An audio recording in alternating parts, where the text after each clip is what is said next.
Hey, I'm Hollis, and welcome to the Friendly Fangirl podcast, where I nerd out on the films, shows, and video games that I encounter every week. Be sure to follow this podcast, and please follow my Twitter and blog at Hollis Films to follow my journey experiencing the entertainment industry's greatest stories. Beware of spoilers, you have been warned. The Quarry. The Quarry had a very creepy start as it established the setting in the middle of nowhere where the supernatural happens.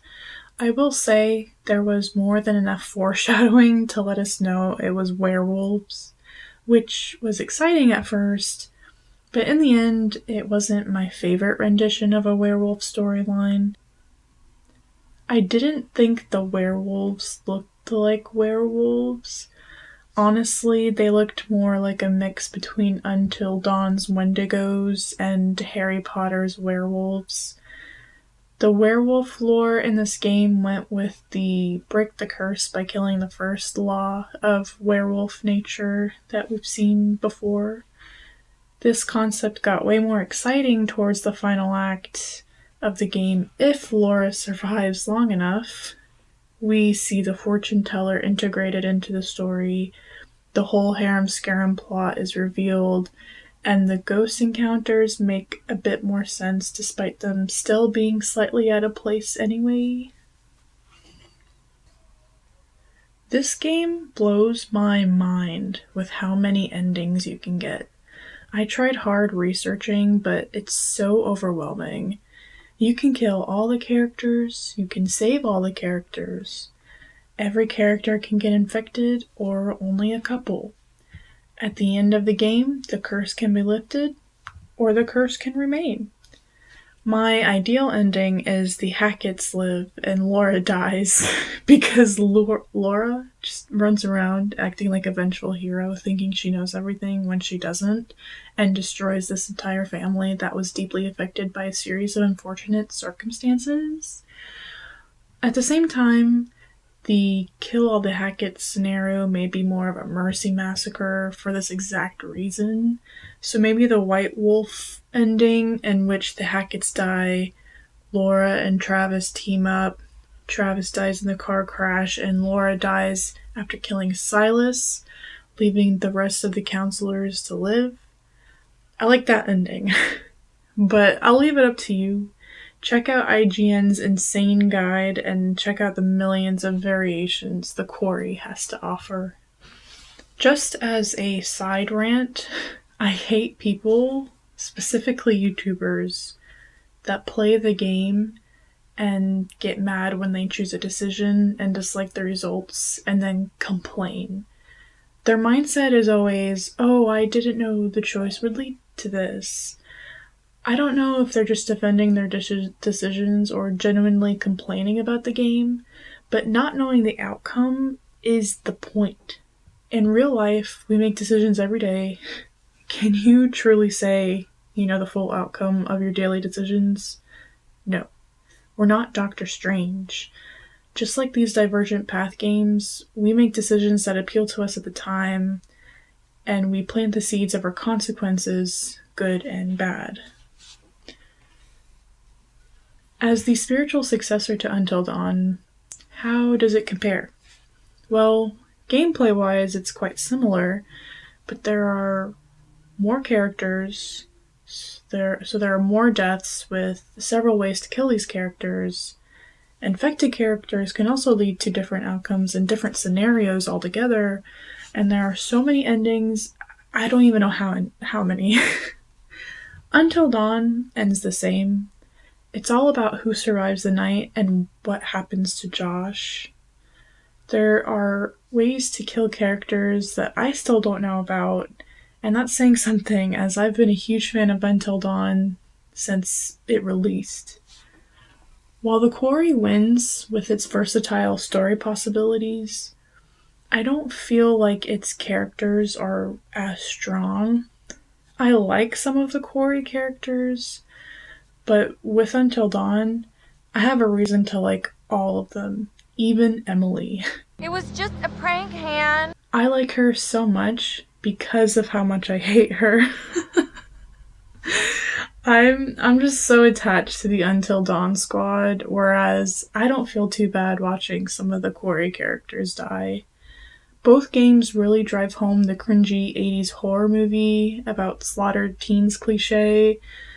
This is most apparent when it comes to their cringy dialogue. For me, the Quarry dialogue is just cringy, but Until Dawn is so cringy that it's genuinely funny. Overall, The Quarry is a testament to the times with its evolved gameplay and diverse possibilities of endings. But Until Dawn, as an overall experience, has a charm that The Quarry just wasn't able to capture for me. I definitely recommend both games as they're both fantastic. But Until Dawn will always have a special place in my heart. Hannibal. Alright, here we go. Starting with Season 1.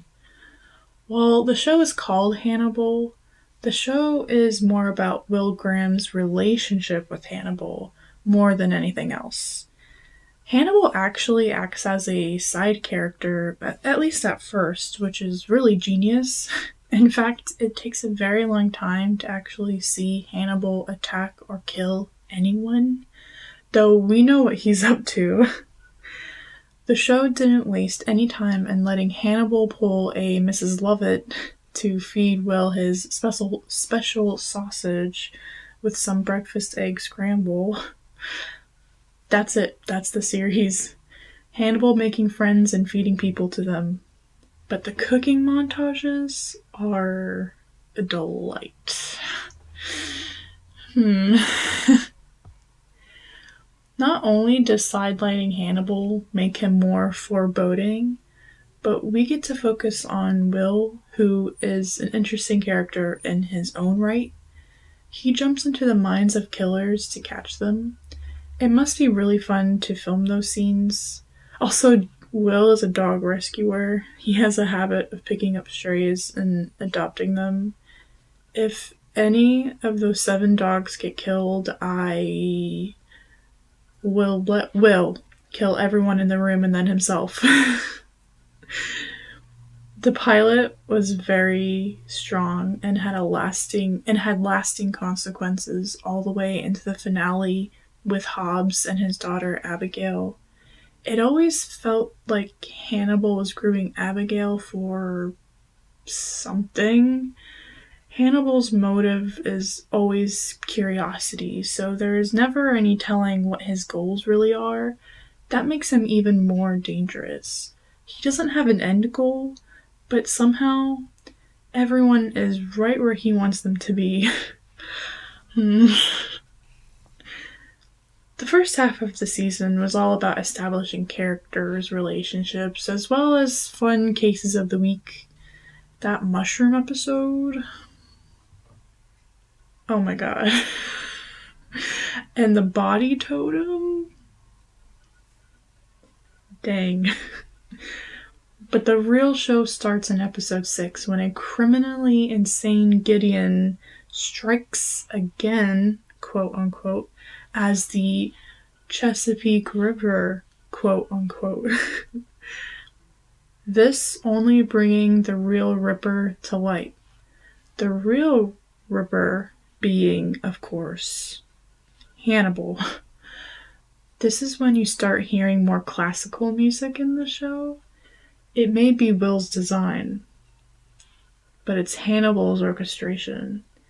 And the real mind games begin as the FBI's most wanted is at arm's length. Yeah. That was an intentional pun, if you know what I mean. One can almost be awed at Hannibal's craftsmanship as the copycat and the Ripper, with Will's mental health beginning to decline, making Hannibal's manipulation almost too easy. As we see through Will's eyes, we don't always know what's real or not. All the while, Hannibal works on his orchestration in the background. The season finale ends with Will locked up where Hannibal might be one day. He is being framed as the copycat killer, but not before a moment of clarity when his suspicious eyes are directed to Hannibal. He knows. Hello, Dr. Lecter. The final words of the season. Where does it go from here?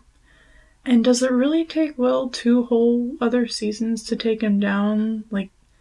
It's Will that locks him up in the end. We know that much from the books, but that's all we know going forward in what is already a very good show. Movie of the week is Hook. I watched Hook a few times through my childhood, was raised to be a total Robin Williams fan. This is definitely one of his greats. However, I'm not sure if I have watched it since learning Rufio and Prince Zuko share the same actor. Slug slimed sack of rat guts and cat vomit. Cheesy scab-picked pimple-squeezing finger bandage. A week-old maggot burger with everything on it and flies on the side. So, I think it's about time I revisit the film. Yeah, it's just emotional damage. I love Peter Pan. I've seen Disney's Peter Pan dozens of times, and the Jason Isaacs one, 5 times more than that. I can talk about that movie all day. Hook, however, is a totally different concept, looking at a Peter Pan that traded immortal childhood for real life. That's why it's called Hook. Hook represented all the resentment that came with being an adult, and Peter traded in for that when he left behind Neverland. Now, I always thought he ended up with Wendy, but he actually ends up marrying her granddaughter. So that was a surprise to me. It was also a surprise to me that Peter lost his memories. I don't know. I guess I just thought he moved on, grew up, but I didn't think he got amnesia doing so. I mean, I guess you should connect the dots in that opening scene when he's watching a play about himself and he's not really caring all that much.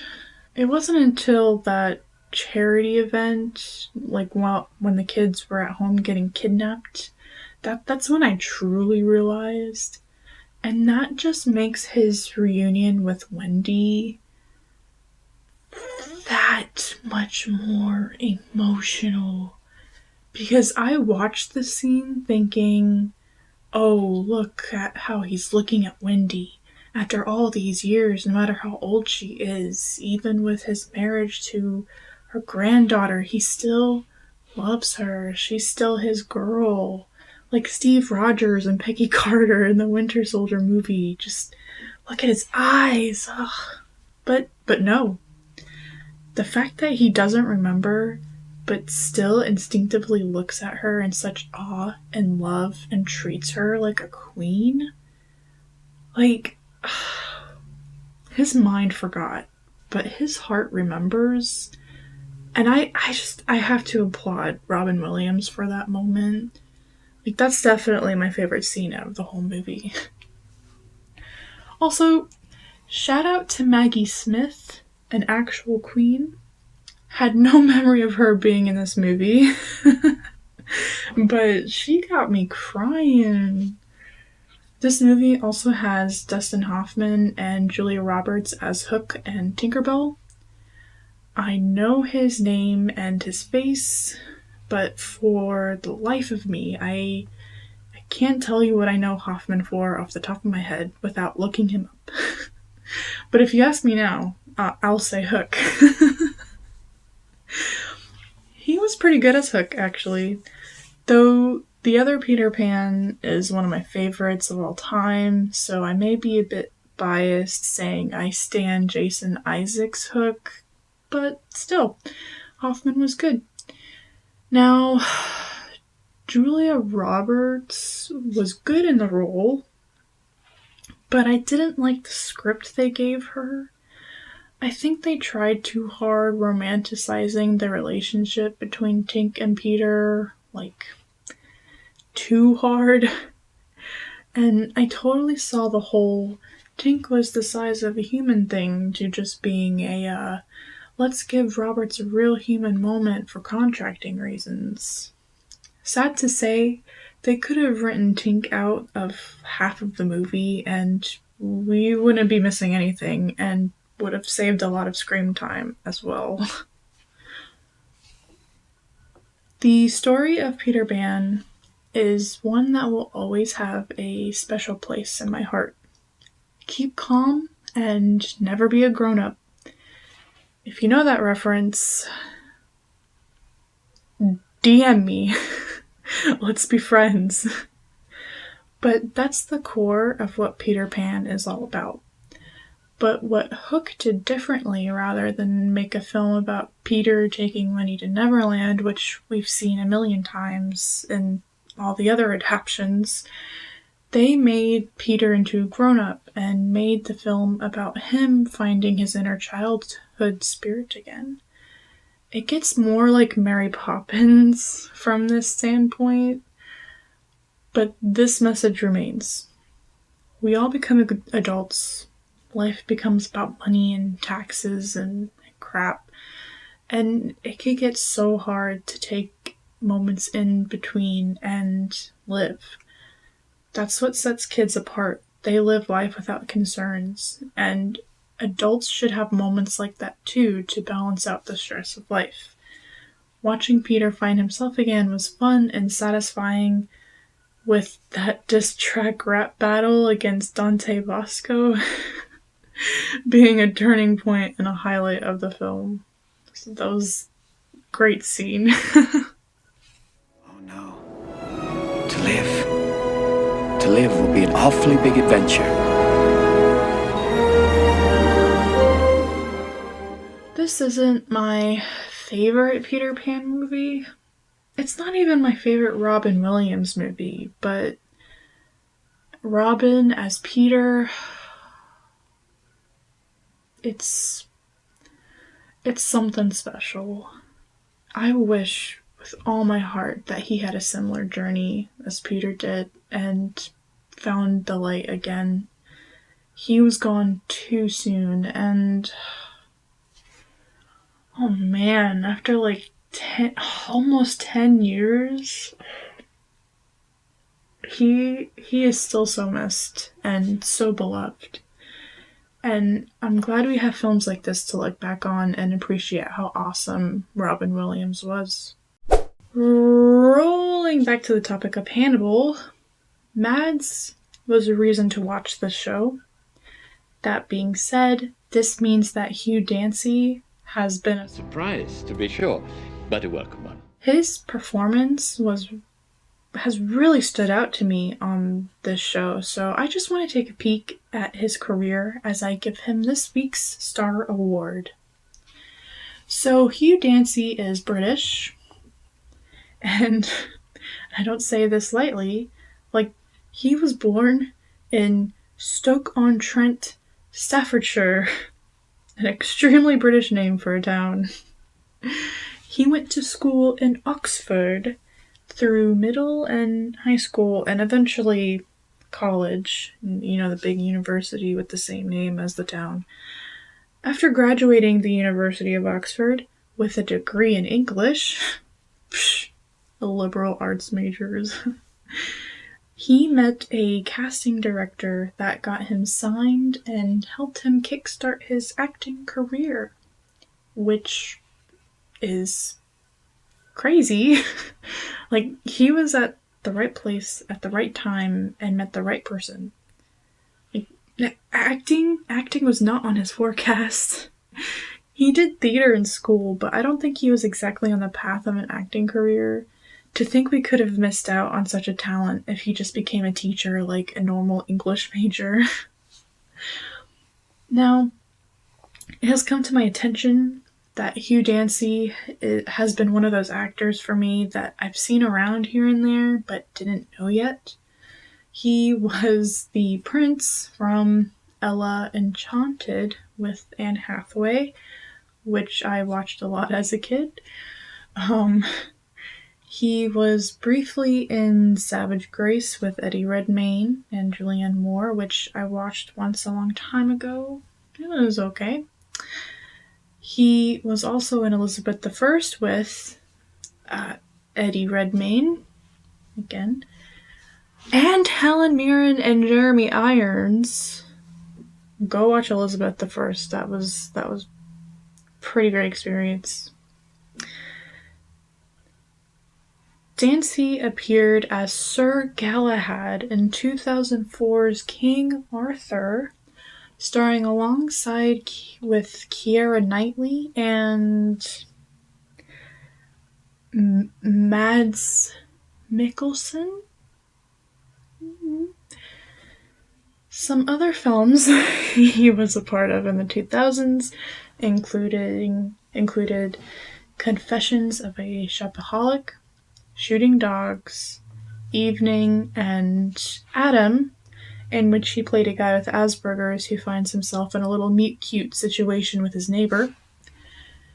Going into the 2010s, Dancy appeared in films Our Idiot Brother with Paul Rudd and Hysteria with Maggie Gyllenhaal. Don't think I'm gonna watch that one. And was a guest on several episodes of The Big C, briefly mentioning his work on stage. He's been around Broadway, on and off a little bit, starring in plays such as The Pride, Journey's End, and Apologia. Now, we all know why I'm here. Of course, bringing up what is probably the highlight of his career. For 3 seasons, from 2013 and 2015, Hugh Dancy portrayed Will Graham in the acclaimed series Hannibal. Dancy helped bring a totally new vision to this character not seen in past books or films. Together with Mads Mikkelsen, they produced a very intriguing pair of characters that make the show what it is. And observing the fan base, Hannigram still resonates greatly with fans to this day. Very much looking to completing the series. I've already enjoyed it so much, and Hugh Dancy has just been show-stopping. Such a wonderful actor. Absolutely phenomenal. Ending with the last several years in a post-Hannibal world, Hugh Dancy was on 3 seasons of The Path with Aaron Paul. That's an interesting pair that I would like to watch. Another show that was cancelled after 3 seasons, but even with mixed reviews that I've read, I think it still seems worth a watch with 36 bingeable episodes, so I'll add it to my list if it means seeing Paul and Dancy again. Dancy was also in the movie Downton Abbey, A New Era, A Late Night with Emma Thompson, several episodes of Homeland, a few episodes of The Good Fight, and lastly, those newest episodes of Law and Order. I'm not sure if they're still making them, but he was in it. I don't know what's next for Hugh Dancy, but gosh, he is so talented. He deserves another big role of some kind. You know, I don't know if I'm the only one, but I'd like to nominate him as the next James Bond or something.